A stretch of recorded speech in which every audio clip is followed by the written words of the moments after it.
പനയമ്പാടം അപകടത്തിൽ മരിച്ച ആയിഷ കലോത്സവ വേദികളിൽ സ്ഥിരം മണവാട്ടിയായിരുന്നു. ആയിഷയുടെ മണവാട്ടി വേഷത്തിലുള്ള വീഡിയോ സമൂഹമാധ്യമങ്ങളിൽ വേദനയാവുകയാണ്.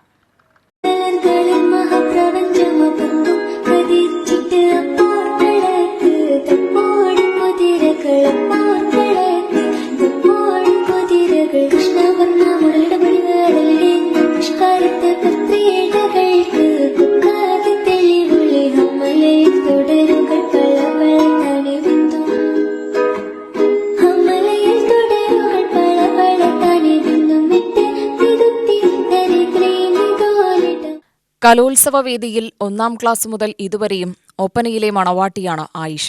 ശ്രീകൃഷ്ണപുരത്ത് കഴിഞ്ഞ മാസം അവസാനം നടന്ന ജില്ലാ കലോത്സവത്തിൽ കരിമ്പ ഹയർ സെക്കൻഡറി സ്കൂളിലെ സംഘവും ഒപ്പന മത്സരത്തിൽ പങ്കെടുത്തിരുന്നു. ഇതിൽ മണവാട്ടിയായതും ആയിഷയാണ്.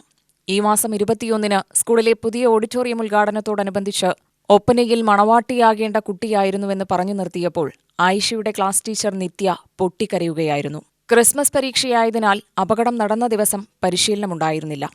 കുട്ടികളുടെ മൃതദേഹം ജില്ലാശുപത്രിയിലെത്തിച്ചപ്പോൾ ആദ്യം ഓടിയെത്തിയതും നിത്യ ടീച്ചറായിരുന്നു.